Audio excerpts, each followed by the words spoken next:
BJB.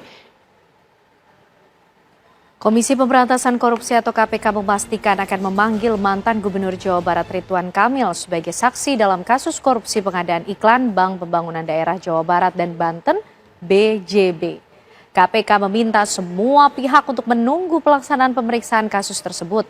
Dikarenakan KPK belum selesai memeriksa saksi-saksi lain seperti internal dari BJB dan pihak vendor yang memenangkan pengadaan iklan tersebut. Sebelumnya, KPK menggeledah rumah RK pada Maret 2025. Dari hasil penggeledahan, tim penyidik KPK menyita sejumlah dokumen dan barang elektronik. Dalam kasus BJB, KPK telah menetapkan 5 tersangka. Di antaranya adalah mantan Dirut Bank BJB, Yudi Renaldi, dan pimpinan Divisi Corporate Secretary Bank BJB, Widi Hartoto. Assalamualaikum warahmatullahi wabarakatuh. Apa kabar kalian semua, teman-teman King Cepi dimanapun kalian berada. Dan hari ini kita kembali dikejutkan oleh berita yang bertebaran di media sosial tentang kasus korupsi di Jawa Barat di era kepemimpinan Jawa Barat yang sebelumnya, yakni RK dan UU. Dan juga tentang penyerangan terhadap Kang Deddy Mulyadi serta penyerangan terhadap konten-konten kreator yang menyuarakan soal kebenaran gitu.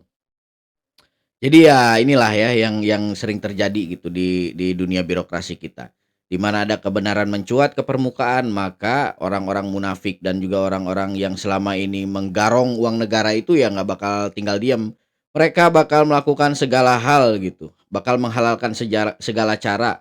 Jangankan menghalalkan cara gitu, menghalalkan duit rakyat aja mereka sanggup kok gitu. Yang sebenarnya itu haram gitu kan buat mereka. Nah, Bre, di kesempatan kali ini gue minta kalian semua fokus simak beritanya dan mari kita simpulkan gitu. Mari kita jabarkan dan kita gambarkan apa yang sebenarnya sedang terjadi di negeri ini, khususnya di Provinsi Jawa Barat. Soal Ridwan Kamil yang saat ini menjadi baru berstatus menjadi saksi gitu kan. Tapi yang menjadi kejanggalan di sini kan sudah ada barang Ridwan Kamil yang disita gitu. Itu kan artinya KPK sudah memiliki indikasi yang kuat tentang keterlibatan Ridwan Kamil soal penggelapan dana atau korupsi dana iklan di Bank BJB. Karena tidak mungkin lah gitu ada aset yang disita kalau memang KPK tidak menemukan temuan gitu tentang orang yang terlibat gitu dalam kasus korupsi Bank BJB ini. Nah, semoga kedepannya akan bisa terungkap dengan jelas ya. Masyarakat tentunya sangat antusias sekali gitu untuk menunggu keputusan dari KPK soal siapa sebetulnya gitu tokoh-tokoh di balik korupsi Bank BJB yang nilainya cukup besar dan fantastis. Ari anggota DPR pejabat naon nu diomongkeun honor dirina heula karek rakyat. Nek makmur Indonesia moal tepi ka iraha wae geus sabab naon? Rakyat paneuri pejabat ieu.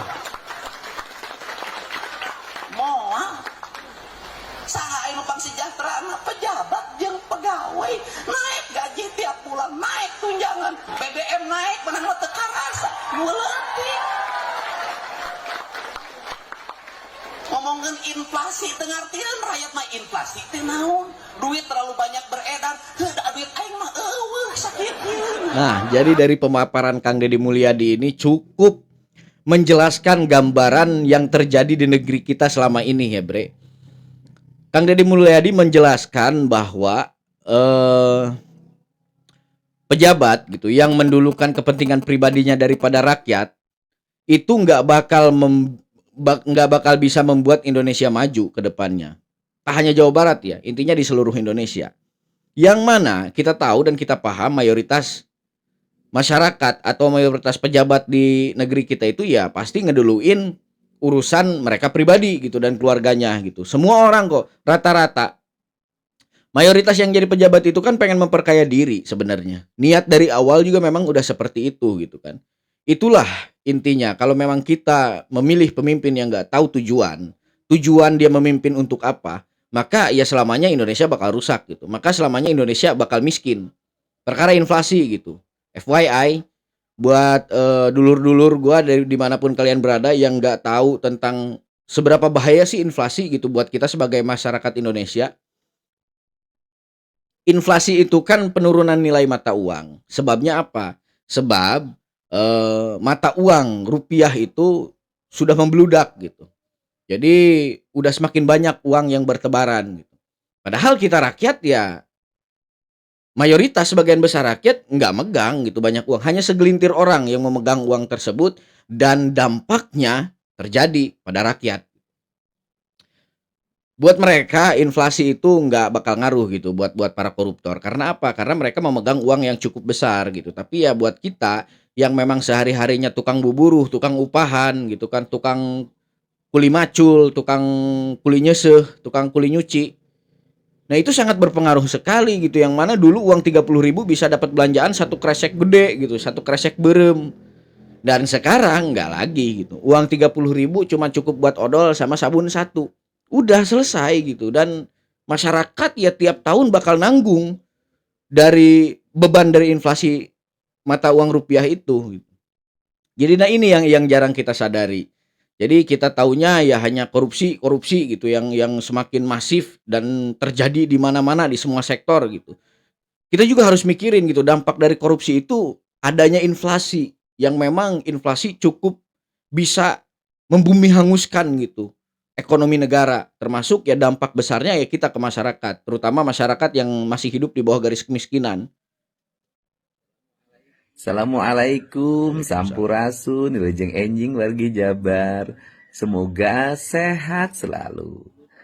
Seluruh warganet dimanapun berada, kami ingin menyampaikan bahwa masalah Yayasan Al-Ihsan yang banyak yang menyatakan bahwa itu tidak menggunakan dana APBD, tetapi menggunakan dana umat.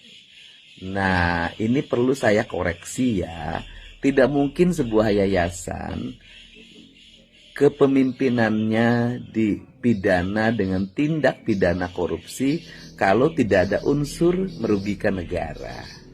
Dan ini berdasarkan putusan Mahkamah Agung nomor 372 tahun 2003, yayasan tersebut justru dialiri oleh dana APBD Provinsi Jawa Barat sejak berdiri sampai putusan Mahkamah Agung dikeluarkan, yaitu satu, kucuran anggaran mulai tahun 1993 sampai 2001. Sewaktu yang bersangkutan, saya tidak boleh menyebut namanya, masih menjabat di Provinsi Jawa Barat melalui anggaran rutin 1,5 miliar, melalui anggaran pembangunan 2,6 miliar, melalui anggaran pembangunan 1,7 miliar, melalui anggaran lainnya 6 miliar. Total uang yang masuknya itu pada saat berdiri yayasan dan sudah mulai dibangun rumah sakitnya 11,9 miliar. Nah kemudian apa sih yang menyebabkan terjadi tindak pidana korupsi? Penyebab terjadi tindak pidana korupsi, anggaran tersebut merupakan anggaran yang diperoleh secara tidak sah. Karena apa? Karena melalui berbagai bantuan bahwa yayasan tersebut bukan instansi vertikal, bukan yayasan penyelenggara sosial. Kemudian bantuannya dilakukan secara terus-menerus. Kemudian bantuannya tidak sesuai dengan prosedur proyek. Kemudian di dalamnya karena pada waktu itu yang menjadi pengelola yayasannya itu merupakan pejabat negara, dianggap menyalahgunakan kewenangannya sebagai pejabat negara. Nah, ini yang menjadi problem utamanya. Untuk itu saya sampaikan bahwa Yayasan Al-Ihsan itu mendapat aliran anggaran Provinsi Jawa Barat dan Rumah Sakit Al-Ihsan itu dibangun menggunakan anggaran belanja daerah Provinsi Jawa Barat. Itu saja informasinya ya. Karena apa? Karena apabila kita mau konsisten pada nilai-nilai agama, ada satu hal, apa yang kita sampaikan tidak boleh kebohongan. Ya, jadi jelas ya pemaparan dari Kang Deddy Mulyadi ini soal kenapa gitu pemerintah provinsi itu sangat memiliki otoritas terhadap Rumah Sakit Al Ihsan yang sekarang diganti oleh Kang Deddy Mulyadi menjadi Rumah Sakit Welas Asih. Dan Kang Ono Surono yang juga sedari awal sudah menjadi lawan politiknya Kang Deddy Mulyadi juga sudah menyetujui, sudah menyadari dan sudah mengatakan di media sosial pribadinya bahwa Rumah Sakit Al Ihsan diganti menjadi Rumah Sakit Welas Asih itu hak prerogatif gubernur. Nah, itu Kang Ono Surono yang bilang gitu. Jadi perkataan Kang Ono Surono itu sebenarnya harus benar-benar disampaikan ya kepada Habib Rizik kemarin yang mengatakan bahwa pembangunan Rumah Sakit Al Ihsan itu menggunakan uang Basnas katanya. Nah, di sini juga sudah dipaparkan oleh Kang Deddy dari mana saja uang itu diambil dari dana-dana apa saja dikumpulin hingga terkumpullah 11 miliar lebih dan dibangunkan rumah sakit di tahun 1993 gitu. Jadi nggak mungkin pemerintah turun tangan, ikut andil dan kejaksaan pun menyita mengambil alih rumah sakit tersebut kalau memang korupsi yang dilakukan oleh oknum yang memegang lembaga itu nggak ngerugi negara. Ini jelas negara sudah dirugikan, makanya pemerintah turun tangan untuk kemudian menyita dan menyegel rumah sakit itu dan sekarang diteruskan lagi oleh Gubernur Deddy Mulyadi gitu. Karena apa? Karena Kang Deddy Mulyadi memiliki rencana akan menjadikan rumah sakit itu sebagai opsi kedua setelah Rumah Sakit Hasan Sadikin, yang mana kita tahu ya bahwa pasien di Rumah Sakit Hasan Sadikin itu sudah terlalu membludak gitu. Pasiennya itu tak hanya di wilayah sekitaran Jawa Barat saja, tapi udah mencakup dari banyak provinsi di Indonesia gitu yang sengaja datang ke Rumah Sakit Hasan Sadikin yang semua orang tahu gitu. Di sana terutama fasilitas kesehatannya lengkap dan juga pelayanannya mungkin lebih jelas ya kan daripada rumah sakit umum daerah yang ada di provinsi-provinsi di seluruh Indonesia. Ini kan tentunya menjadi harapan besar gitu kan bagi masyarakat karena masyarakat sangat menantikan dan menunggu gitu. Nanti di suatu saat ada nih fasilitas penunjang dari Rumah Sakit Hasan Sadikin yang mana bisa menangani gitu banyak pasien dan menangani seluruh keluhan penyakit masyarakat gitu. Karena ya masyarakat mungkin selama ini sudah bosan gitu kan ngantri di Hasan Sadikin yang mana mungkin ketika kita mau check up aja harus janjian dulu beberapa minggu sebelumnya gitu kan. Nah, ini sebenarnya kan opsi yang sangat baik gitu, opsi yang sangat objektif gitu bagi kita sebagai masyarakat Indonesia dan masyarakat Jawa Barat khususnya gitu kan. Tapi ya kembali lagi, sekali lagi, pastilah ada saja gitu oknum-oknum yang memang merasa bahwa mereka itu dirugikan dengan pengambil alihan Rumah Sakit Al Ihsan yang langsung dikelola sekarang oleh pemerintah Provinsi Jawa Barat. Ceritanya saya dari Sepak ini ngawal beko ke Anginnya kencang PGH. sekali. Tiba-tiba saya sedang perjalanan itu arah ke Kampung Muara. Di Muara itu di Kampung Bendung saya dicegat dengan 4 orang mandor semua. Dipintain itu uang lintas sama uang rokok. Saya yang awal dalam dasar saya aja yang awal nggak punya rokok, nggak punya uang kopi. Kata dia itu emang ini kerjaan siapa? Ini kerjaan bapak kita. Iya bapak dulu siapa? Borong ini anunya.